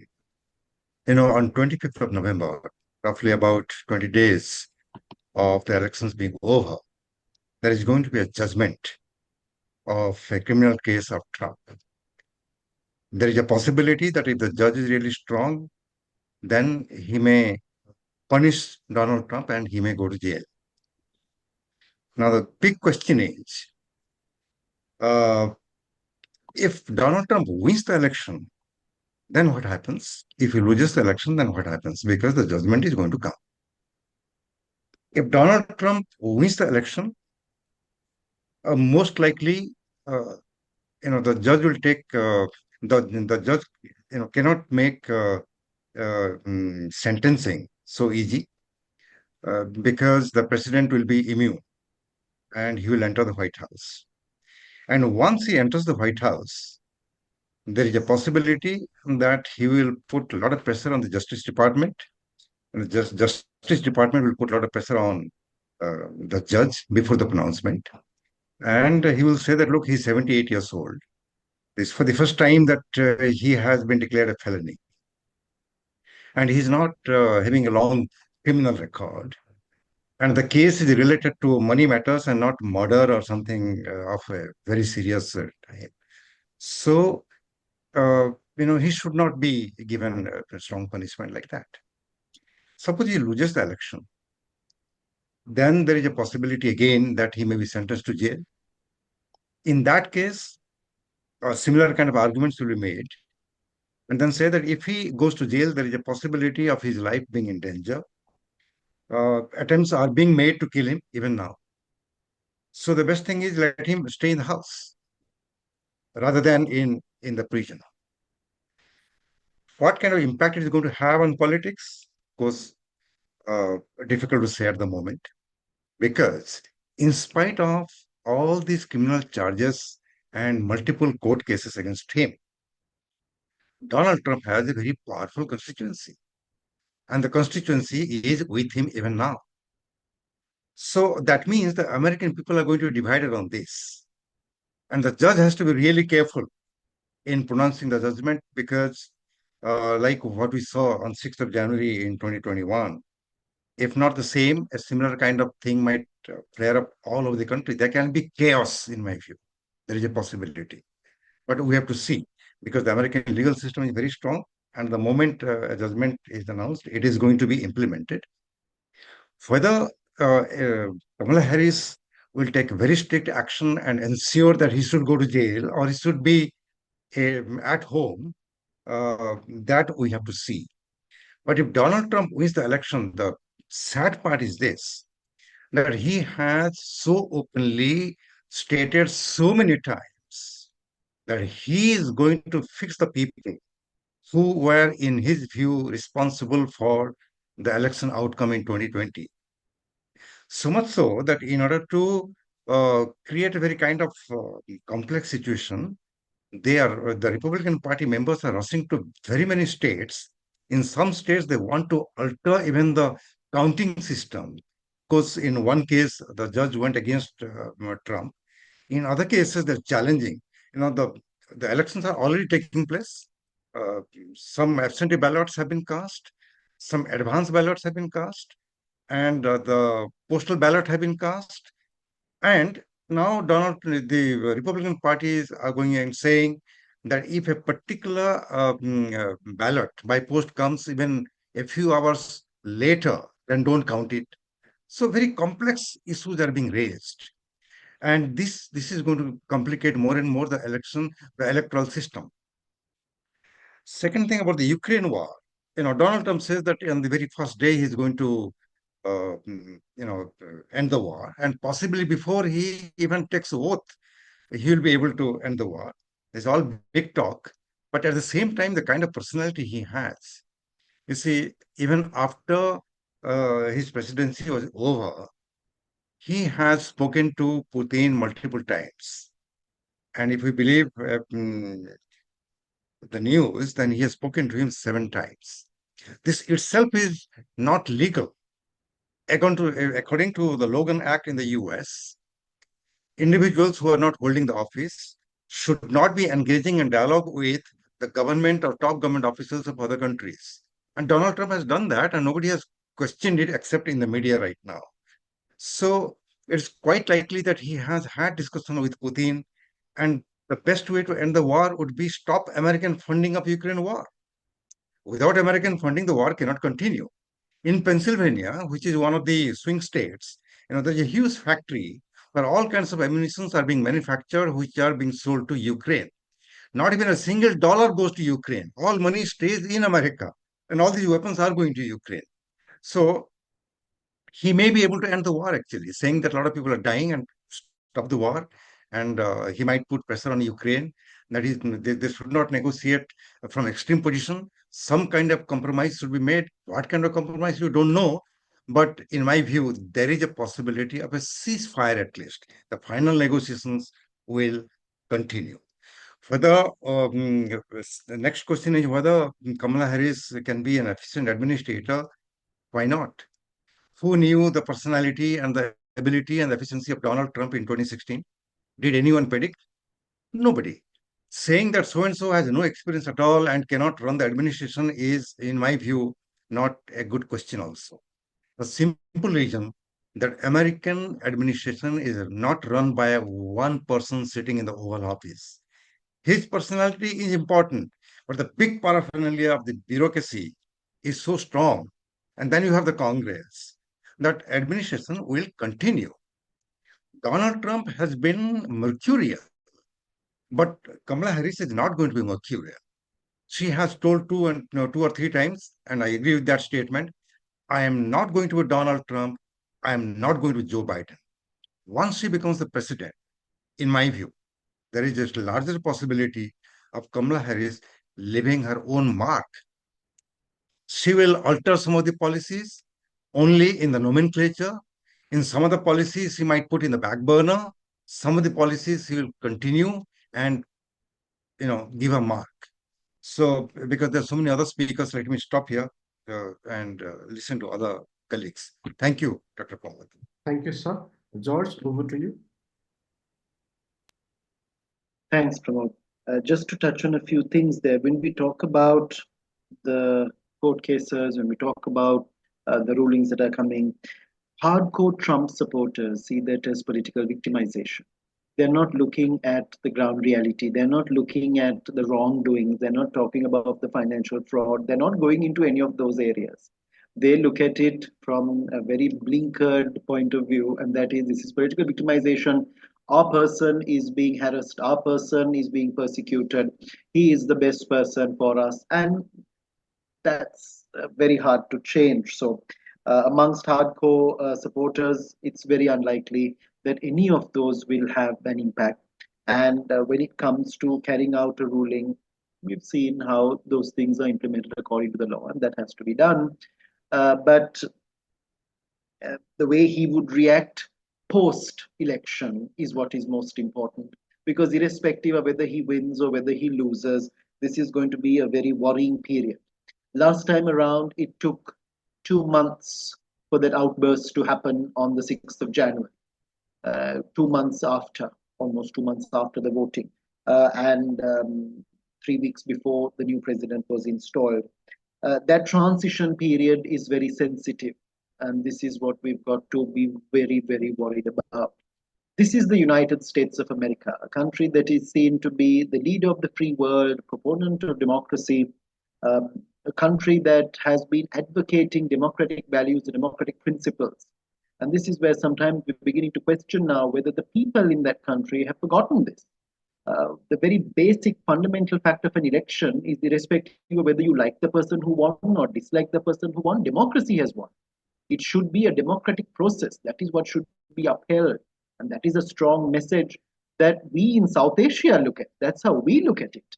That is how we embrace an election, how we have moved on to a level of maturity to a large extent when it comes to elections in understanding what it is. But sadly, there are people, even in some of the most developed parts of the world, who don't seem to understand what democracy means and the value of democracy and how it has got to be upheld, irrespective of whether you like the result or don't. But at this particular time, this time around, just like what it was last time around, it might not have been anticipated, but this time around, we better anticipate it and be worried about it and be concerned about it, because irrespective of whether he wins or whether he loses, it can be a bit of a contentious time period there. And a lot more awareness building needs to be done. A lot more knowledge dissemination needs to be done. Understanding what democratic processes are all about. And this is probably something that has to be really focused on in a big way. When it comes to the whole issue of Russia, Ukraine, Professor Mahapatra also talked about how interventions have been made with the Russian president, etc. But it's very likely that we are going to see a situation, if Donald Trump does win, we might see a situation in which, as he mentioned, he would cut off the funding, but he would also call for an immediate cessation of hostilities. And America would probably mediate at that point where they have a cessation and the ground reality remains. So whatever territory has been captured, whatever has been taken would remain the way it is. As to whether that would be acceptable to all, that's another question. But that's probably what he's going to push for there, because, for example, if he tells the Ukrainians that they're not going to provide them with any more ammunition, any more support, things are going to come to a standstill on that side. And as to how this would be accepted by many countries out there, now that's another question, especially American allies in NATO, how they would accept it. Countries which are in that region next door to Ukraine, how they are going to accept such a resolution there. But I think one of the more burning issues is what is going to happen with regard to developments in West Asia. This is the biggest challenge that they're going to inherit and take over at that point. It seems to be easy to give a dispensation of a solution when it comes to Russia, Ukraine. It is not so when it comes to what is happening right now in West Asia. So that is a point of contention, which the new president, irrespective of who it is, of the two of them, will have as their biggest challenge to deal with. Thank you, George. May I now invite Dr. Miao. Okay, thank you very much. Again, it is really a very somewhat sensitive but very difficult question regarding the criminal cases related to Trump. So I think how do you see, the U.S. Political system probably will serve as a very important shield for Donald Trump, since now the very U.S. is undergoing a ever intensified polarization, and also Donald Trump almost have 0.5% of the United States public support, and he is the dominant representative or political figure within the Republican Party. So there's no alternative. The Republican will motivate all the national and possible resources to support Donald Trump. And also, given his popularity, I think the scenarios for praising the Trump will be almost unthinkable, or how you see, impossible in practice. And we should be very clear that in American history, there is no president has ever been jailed. And so this time, I think, well, the case is that he has been involved in, especially the Capitol route, and also his cases related to the personal affair. So I think that doesn't make a very serious criminals that can really how do you see, change the public opinion or public support to Donald Trump. So while say a third factor, maybe the American legal process is often protracted long and it takes very long time. While during this period of time, probably there will be a way to get Trump through, and especially if he really wins the elections, I think generally that the criminal case will no longer be a real problem for him. So while his critical nomination of the judge in the Supreme Court also makes the structure of the top how do you see justice somewhat favorable to the conservatives, namely to Trump. So I think that generally speaking, I didn't anticipate the possibility of Trump losing how do you see the candidacy, or how do you see his involvement with the criminal cases can really hurt his possibility of being elected or not being elected. So that's my basic imagination. And also we see that generally the mainstream media is almost all overwhelmingly against Trump. While even in such a cases, Donald Trump can still have such great public opinion. It shows that his how do you see supporting groups remain very firm for him. So I think generally speaking, I believe I see that will not be a real problem for him this time. And including in terms of the policies for the two administrations, I see probably there will be more consistencies and for both. Of course, Trump has proposed many different policies from Harris, including the day one ending of the Ukraine war. But I think that's it tend to be a rhetoric, because we didn't see that he will retreat the American financial support or even military support to Ukraine. So that probably will continue. But he probably will be doing something like what he did for the North Korea. He may trying to what do you see directly negotiate or meet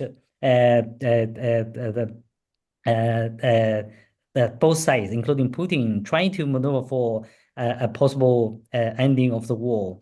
But we don't know whether he really wins. He really will be succeed. But I think that make that a try, and what I see Donald Trump's endeavors in making that in striking for a peace solution may already been a success for him. So I think it's like what he did. He was the first president to meet Kim Jong-un, U.S. president to meet Kim Jong-un, and who almost were very close to concluding a certain kind of agreement with the North Korean regime. So that's already a huge success that no prior president has ever achieved. So I think that that generally speaking, he will make some very bold tries based on his personality and his non construction or non-traditional politician characteristic.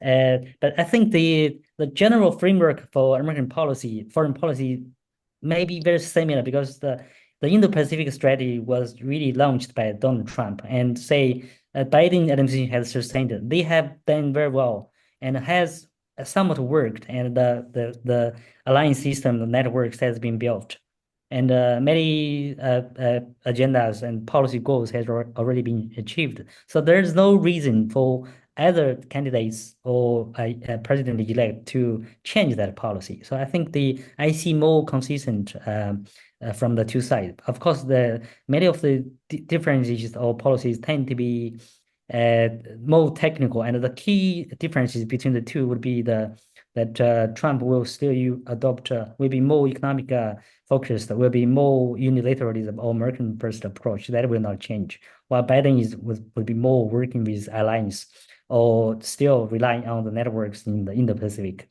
and still more targeting on China strategically. So that's the basic differences. Thank you very much. Dr. Pramod, I'll just give a footnote to what Professor Miao said, just 1 or 2 points.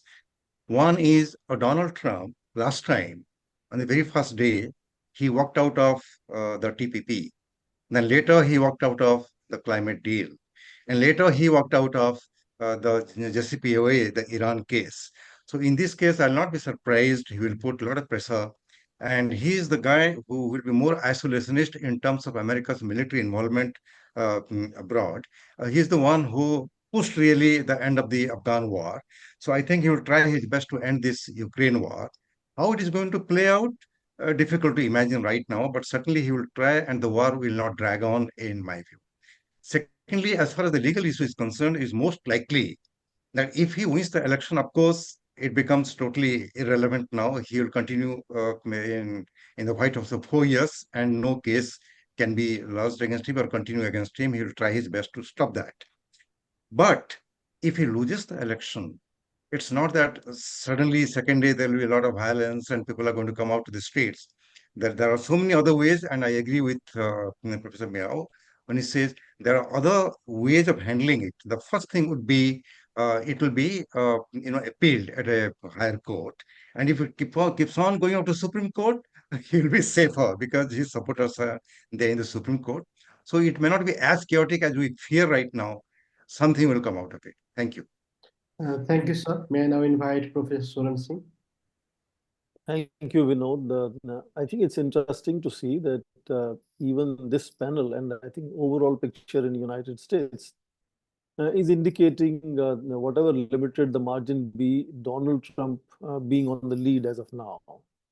And there is a lot of caricaturing by the so-called, sort of civilized intellectuals to say Donald Trump is rhetorical, he's whimsical, all kinds of name calling sometimes. But I think if you like me to say, I want to underline that there is definitely some kind of method in madness here, if that is the expression you prefer. And he reflects what Professor Chintamani Mahapatra just mentioned, a very civilizational DNA of Americans, of repeated impulses coming alive, of isolationism. This is very deeply rooted in American psyche, that he reflects, saying that all other great powers are bandwagoning, taking advantage of United States, and he goes to say that they are fleecing United States of resources and using America to take all the burden. And he's been talking of burden sharing. So in that sense, he reflects a very strong sense of how American psyche works, and he has a very strong support base for that, and that explains why, he survived efforts at impeachment, efforts at litigation, He has remained throughout the uncontested, the supremo in Republican Party. He's now seen as the leading light even in the overall US presidential election. So I wouldn't kind of see that he is uncontrollable as far as his leadership is concerned himself or by his strategists. And some of these antics in politics are often very useful to reinforce the sentiments of the support base and the cadres that they want to engage and emphasize the connectivity and where they want to take the country. As far as domestic politics concerned, and he's saying that he will take people to task who were responsible for his defeat last time. I remember his presidential debates with Hillary Clinton, where he used to say he's going to jail. He was directly pointing, you will go to jail. And he became president. Nothing of the sort happened after that. And in that sense, I assume that his not winning could, I slightly vary from Chintamani, saying could disrupt already very, very volatile and divisive politics that United States has seen since the Trump era began, from his first electioneering onwards. That could create ripples in politics and society and so on, even could create violence. But if he wins, and then of course I think he's going to be happy with that verdict, and he's going to then focus on what he wants to do in terms of taking his country forward. On foreign policy, his isolationism will be again clearly visible, and there are concerns. If you read media from Brussels, for example, they are very concerned that he could again threaten to walk out of NATO even, or climate change, whatever it is still in case of United States engagement. I am sitting now in Seoul, and people here are concerned that last time he was in command, and he was having a direct, he would fly all over to Asia to have conversations with Kim Jong-un. He was even talking of upsticking his deployments from South Korea as part of bargain with North. Here, already the relationship between North and South is tense, and they are worried. And particularly now when Iran has so successfully breached the Iron Dome in Israel, that is also a security concern here in Seoul here, that, in that sense, that emboldens North Korea, particularly if Donald Trump comes back to power. In China, again, they are again worried about Trump likely to come back. And in that sense, media in China says that he definitely is not a good choice, because for them, Kamala Harris, if nothing else, will be more predictable, more manageable for the Chinese compared to Trump being sort of manageable. And he will whimsically ratchet up the tariff, technology, trade wars again and again.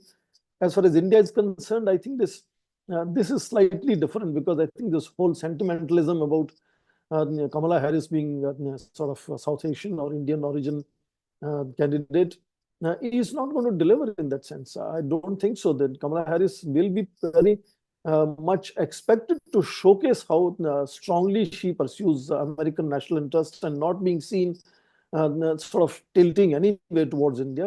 If anything, Indians may be more comfortable, happy, lucky in their own mind, but I don't think Kamala Harris in any case will be much more pali to do anything unusually out of the way to India. In fact, in that sense, the experience of Donald Trump was better for India and could be repeated. If you remember, of the world leaders, the only leader who still had the very, very warm relationship and had no acrimony with the Donald Trump was Indian Prime Minister Narendra Modi. So in that sense, I think Donald Trump coming to power is being seen as a person who's more decisive, who's going to sort of push things to the wall and make sure things happen the way he wants. Some of the things may not be happy for as far as allies are concerned. They'll have to bear with his demand for burden sharing and so on. Kamala Harris is yet to be proven in that sense. I agree that possibilities of she suddenly emerging as an influential person could be when she comes to White House. But we also know that there's a whole deep state, there's a whole bureaucracy, advisors, lobbies, businesses, Congress. They all kind of work collectively, and capacity of Donald Trump to push them around is decisively more than the capacity Kamala Harris will have to sort of brush aside some of these limitations that circumscribe the foreign policy of any president of the United States. So in that sense, both have their own strengths and limitations in that sense. except that I think by and large, with a very limited margin, Donald Trump is still on the lead. And with that kind of very small margin, if he loses out, I think that is going to be definitely much more disruptive, and that will become the first engagement of Kamala Harris. And I think that sense, her capacity to deliver global leadership, etc., in that constant decline of United States globally, would be further sliding and accelerated in that sense. All my sympathies, all my desires are that US should see a first woman, irrespective of whether she is Indian or any other nationality. That will be an opportunity for United States to make history. That is a separate matter. But good guys always last second, as Minu Masani used to say. So in that sense, we don't know as to whether she will actually be able to make history. At this stage, prima facie, I think it is Donald Trump who's coming to power, and the world perhaps should get ready for this. Thank you. Thank you so much. Mr. Anil Trigunayat, sir, over to you. I think the questions have been very, very adequately and profusely answered by professors and the preceding speakers. I only think that as far as the Russia-Ukraine war is concerned, there is a fundamental difference in approach, and that is that as long as it takes, that's the Democrats' position. Biden used to say that we will fight Russia to the last Ukrainian. So that is very much there. Whereas Trump says ending in 24 hours. And this war has been very disastrous for the whole world, in fact. It is changing the total dynamic. And today, USA is not, despite being a hyperpower, is finding it difficult to carry forward its unilateralism across the world. That's something that is going to be further checked in due course. They'll have to find reliable alliances, not only military ones. The global south is emerging as a major pole in the whole world that is growing up. So hopefully the Russia-Ukraine war will come to an end, and that will have an impact. What kind of a global order that will be is we can discuss some other time. Second thing, as far as Israel-Middle East war is concerned, it is complicated only because the Jewish lobby in the United States is extremely strong.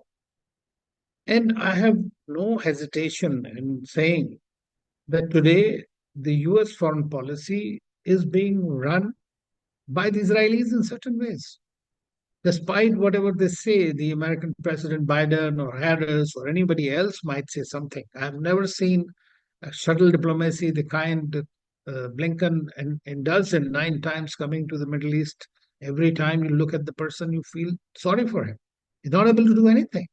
And because their policy remains the defense of Israel at all costs, we are going to see Trump, who is given virtually a blank check, even though he doesn't like wars himself. But that is a fact. But he will be forced to, because there are other operations, as Professor Swaran Singh says, there are so many things which become part of the deep state.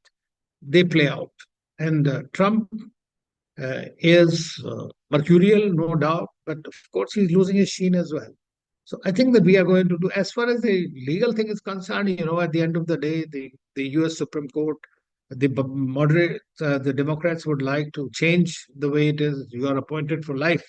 So that is the thing. And that's the reason that the presidents try to have that. And Supreme Court did give a ruling, and one of the cases recently, that whatever he has done during his term as office, he's not likely to be, penalized for that. So I think he's sitting pretty, but the most dangerous point of this is going to be he has not admitted his defeat of 2020, and if he loses now, we are not going to look for happy times for the United States. So I'll stop here. Thank you so much, sir. Kim, over to you. So I know everyone has touched upon a lot of things, but I just make a couple of points.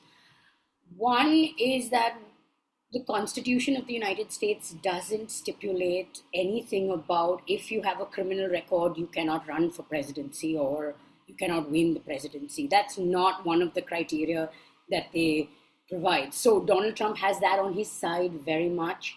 Yes, I know the legal battles will come in place and that he can sway with his public support and things like that. And as Chintamani Mahapatra said, Professor Mahapatra said, it depends on whether the judge wants to be lenient or not, depending on whether Donald Trump wins or not, right?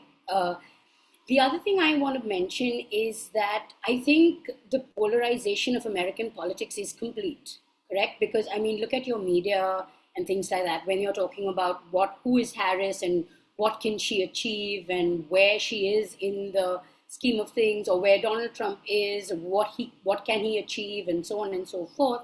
I think it's absolutely complete because the media is also very biased in both sides and for both sides, and there is no middle ground anymore. The middle ground for everything has evaporated. So whether it is that you support Trump or you support Harris, it doesn't really matter, because the thing is, what's going to happen is that if Trump wins, he's going to carry on his policies the way he does, correct? He's going to get support for that.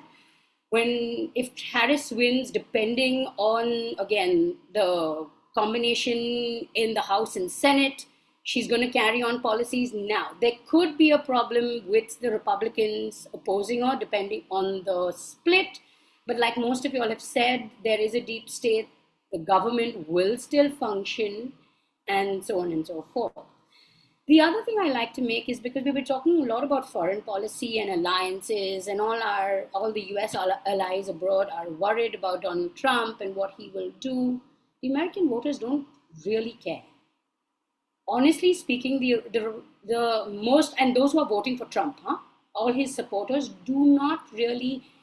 are very in support of the way he deals with US allies, the way he calls out on NATO, the way he calls out on this whole idea of burden sharing. They are very in tune into the fact that, also in tune in the sense that they believe that he is the right person for them, because he is not just buying into stuff that maybe the liberal world order would have wanted him to buy into. So whether we're talking about the Paris Climate Change Agreement, whether we're talking about the JCPOA, and so on and so forth. I mean, the JCPOA is a piped dream with Iran entering the conflict with Gaza and Israel. So, I mean, that's a pipe dream. I mean, Harris would be committing political suicide if she even suggested, let's go down that road, okay? But at this point, I see that the polarization of politics is going to be the crux of any administration functioning head-on in the future. Yeah, that's what I have to say. Thank you, Kim. Professor Arvind Kumar, sir, over to you. Yeah, thank you very much. I think all the questions raised are very important ones. What I will say that there is a growing tendency, I don't know, when we try to understand President Trump, we always highlight his demonizing character. We demonize him. I think now time has come how best we can understand the formerly president in a manner by which I think he's not going to be replicating what he did in his first term. He certainly is going to be learning from his experiences and doing something different. And one thing is becoming more clear, that despite his criminal charges against him, public opinion is in his favor. That is a point which I think we should consider, that how public opinion still is supporting President Trump, even if the margin is low. It's not that 2% margin is not that much. So I think we need to really be considering his larger political choices, his economic choices, his foreign policy orientation, how best he could really bring some certain change if he gets back to the presidency again.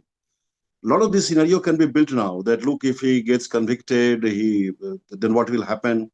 If he doesn't get convicted, what will happen? So I think a lot of these issues will keep coming, especially as a part of discussion. But as far as the US Constitution is concerned, I think it is really silent unless and until a person is convicted. No one can stop a person, US citizen, to really, in fact, not fight the US presidential election. So in that way, I think President Trump, obviously, because of his various other approach, people may not really look from that angle. But I think the time has come how best we can understand formerly President Trump in a very holistic sense, not again his whimsical character or his the way he basically makes a lot of statements. And one thing I think again I see that a lot of rhetoric which keeps coming from Trump, I think people start taking them seriously. We need to differentiate between rhetoric and action. It is not that he's going to really be doing whatever he's saying now. Few case studies obviously were quoted by Professor Mahapatra that he withdrew from TPP, JCPOA, he also withdrew from Paris Agreement. But at the same time, there were certain compulsions which he had. In fact, if one goes back and try to understand why he withdrew from Paris Agreement, again, the lobby which was working and the lobby which supported his election, the oil and gas lobby that supported his election, and for that really he had to really withdraw from Paris Agreement. So most of the studies, most of the case studies which we have about Trump, that has to be understood in a manner by which we should certainly see that if he gets back, he is not going to replicate the same mistake. Margin is very low. Again, it is very difficult to say that whether he is going to get back to this presidency or not. But at the same time, I think we have to be extra cautious in terms of highlighting some of his remarks which he keeps making. And once he becomes president, obviously he will have to change. The role of advisor in the US president or the White House, that is becoming more important now, especially in the context of President Trump. And that again is going to be predominant in terms of what exactly he wants to do with the world and what he wants to do with his own country. Harris, I see that Harris again has no commitment towards India.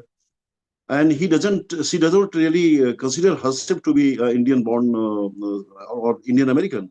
She has told very categorically that she has nothing to do with India. So most of the things which we see from India's lens, I think we certainly see that Trump is going to be a good choice, especially in the context of continuing with our approach towards the US in making our constructive engagement at the bilateral level. A lot of other factors which really again come, especially in understanding the larger choices which Trump and Harris have in the current context. These again would dictate their overall behavioral pattern. But at the same time, the world is in fact ridden with conflict. And obviously they will have a lot of challenges in terms of dealing with even, he says that he will be able to really see the war gets ended within 24 hours. But he has so far not charted out the plan of action, how he is going to really be ending the war. So I think that again remains rhetoric for me. It is not that he means what he is saying. And as you know, the US aid to Ukraine, which is a continuing phenomenon, that again is a part of a priority for Democrats, and that will again keep happening. So I think the choices which the US electorate have, I think they are certainly in a very precarious situation right now. And that is going to be detrimental for the US politics, both from within and the way they deal with the world. Their worldview, again, is going to be different irrespective of whether Trump gets back or Harris gets back to the presidency. Thank you. Thank you, sir. Ladies and gentlemen, here we come to the end of the discussion. Professor Chintamani Mahapatra, Dr. George Cooke, Professor Swaran Singh, Dr. Kimberley Nazareth, Ambassador Anil Trigunayat, Dr. Miao, and Professor Arvind Kumar. Thank you so much for your valuable time. It was a really interesting discussion, and I would like to thank our wonderful audience as well who joined us and enriched the discussion with important questions. Please join us on Friday for the second session of the Coffee House debate on the US election. Thank you so much and good night.